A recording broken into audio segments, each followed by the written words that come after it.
Hi writers of YouTube, and welcome to the Write channel where we talk all things creative writing. My name's Nicola Monaghan and I'm a prize-winning author from Nottingham in the United Kingdom, and today I'm going to talk about National Novel Writing Month, or as it is known to the fully initiated, NaNoWriMo. I'm going to talk you through my 3 tips for preparing yourself so you're ready to do well during Novel Writing Month, and just generally the things that you can do to plan and prepare so you're ready to start writing once November hits.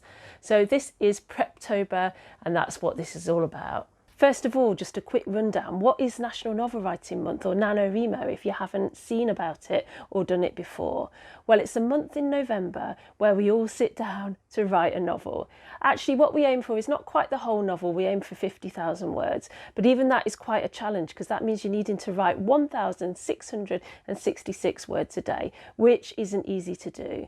So I'm going to talk you through my 3 top tips to get into the right place so that you actually can write 1,666 words a day. My first tip for you is that preparation is everything.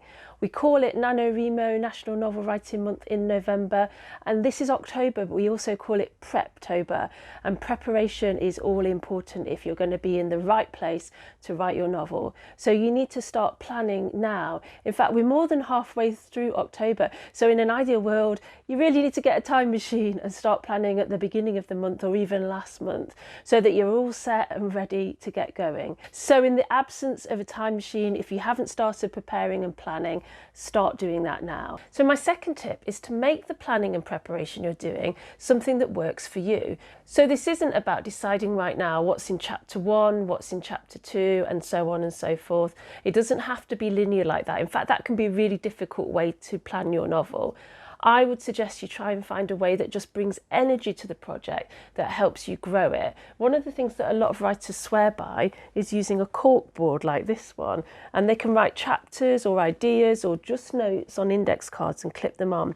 And then they do all sorts of things like using coloured wool to connect them up and to connect up the threads of the story, or print things out from the internet or pictures that they found and clip them behind particular index cards because they feel like it relates to that particular index card. So this can feel a little bit more organic than trying to work out right now what's in chapter 1, what's in chapter 2, and so on. Another really organic thing, and I talk about this all the time, you might try the snowflake method. That is another way that where it feels like you're growing your idea and you're not just trying to plan chapter by chapter what's going on. So your planning doesn't need to be linear. It doesn't need to be in your laptop. It doesn't need to be in your notebook. It doesn't even need to be written down. If you watch my video from Stephen King talking about how he starts with ideas, it's all in his head. He thinks about them at night when he's doing other things. He thinks about them on long walks. He thinks about them in bed.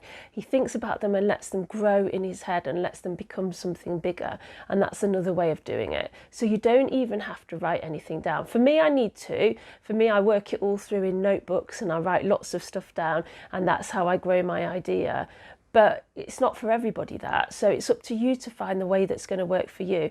And the only way you can do that is by trying lots of different things and experimenting. So try a notebook, try a corkboard, try some of the software that there is out there. Have a look at the snowflake method, have a look at all those things and find out what really speaks to you and what helps you grow your idea from that seed into that little sapling so that you're ready to write that novel in November. And on a similar point, my number 3 is that you can actually use things other than words to help you build an idea of your novel. And I'd really encourage you to do that because I think it really is much better if you've got all of these different dimensions to your thinking about your story. So you might use playlists. They could be playlists from the time your story's set, or just playlists that make you think about that character or that setting and that bring it to life for you. You can also do mood boards, and that's something that a lot of directors use when they're making a film. But actually a mood board can be really useful when you're trying to think your way into a novel, when you're trying to get a sense of a character or a place or a setting or just an atmosphere that you want to evoke.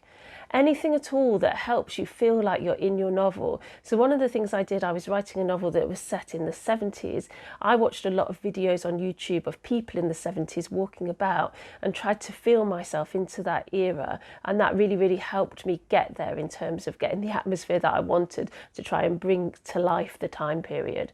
So anything like that, let yourself explore. This is Preptober. You're not doing the writing yet. And while you're not doing the writing, you can have some fun with your idea. I would actually not do any writing until November. I would stop myself from writing until November the 1st, because then you'll build momentum for the project and you'll get really excited. You'll want to write it, but you'll be stopping yourself, so that when you finally sit down on November the 1st and you need to write those 1666 words for National Novel Writing Month, you'll be all good to go and you'll be able to do it really easily. So if you really want to do this, and particularly if it's your first novel, but also if you've written them before and you're looking for new methods and new ways into it, I have done a whole course on how to write a novel or how to get started with your first novel. So check that out here on YouTube. That's really where you need to go next. And I've also put together a NaNoWriMo starter pack on my website, which you can download when you join my Readers Club. So check that out now via the link above. In the meantime, I am going to be doing NaNoWriMo myself this month. I'll do another video right at the start of November, which I'll release on November the 1st, to talk you through getting started with that daily word count, which, as I said, can be quite a challenge. I'm also going to do daily microblogs about how I'm doing and what I'm finding, and maybe little things that I've learned along the way. So watch out for those. There'll be one a day throughout November. So you'll be able to see how I'm getting on with it and whether I make it to the end. So fingers crossed that I make it through to those 50,000 words. In fact, keep everything crossed for me, and I'll be doing the same for you. I really hope that you do have a go at National Novel Writing Month. If you are wavering and wondering, my advice is to give it a go, because it's a fun thing to be part of. It's a great community and it's a really good way to get started on that first novel. In any case, I hope to see you again soon on the right channel, and thanks for watching.